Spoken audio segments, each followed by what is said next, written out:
ఎండ్లో మీరు బాగా ధైర్యం చేసి నా మీద కామెంట్ చేశారు కదా, అదేంటండి? వల్గర్గా ఏదో. జనరల్గా నేను చాలా ఇంగ్లీష్ సినిమాలు చూశాను, చాలా జాంబీలు ఇంగ్లీష్ సినిమాలు చూశాను, కానీ నీలాగా వల్గర్ బిహేవియర్ ఏ జాంబీ చేయలేదు. స్టూపిడ్ గా. అందువల్ల మీకేం పడే?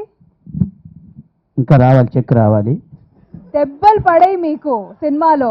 బయట జనరల్గా చంటి గారు అందరితో ఆడుకుంటారు, కానీ ఈ సినిమాలో నాకు ఆ ఛాన్స్ దొరికింది. థ్యాంక్ యూ డైరెక్టర్ గారు for giving me this opportunity. సినిమాలో నేను చంటి గారితో ఆడుకున్నాను. నన్ను స్టేజ్ మీద పిలిచి ఆవిడ మాట్లాడుతుంది అట్లా అరే నిన్ను. బట్ ఎనీవేస్ తను వచ్చానంటే ఆ సినిమాలో నాకు ఒక అద్భుతమైన క్యారెక్టర్ ఇచ్చినందుకు వెంకట కాచర్ల గారికి థ్యాంక్ యూ సో మచ్ అండి. పాటిబండ్ల చంద్రశేఖర్ ఆజాద్ గారికి ఈ సినిమా ఖచ్చితంగా బాగా ఆడుతుందని మీ అందరి సహకారంతో పాపం మమ్మల్ని నమ్ముకొని డబ్బులు పెట్టిన చంద్రశేఖర్ పాటిబండ్ల గారికి బాగా డబ్బులు రావాలి. దయచేసి వచ్చిన తర్వాత నాకు ఇవ్వాల్సిన చెక్ ఇచ్చేస్తే థ్యాంక్ యూ సో మచ్.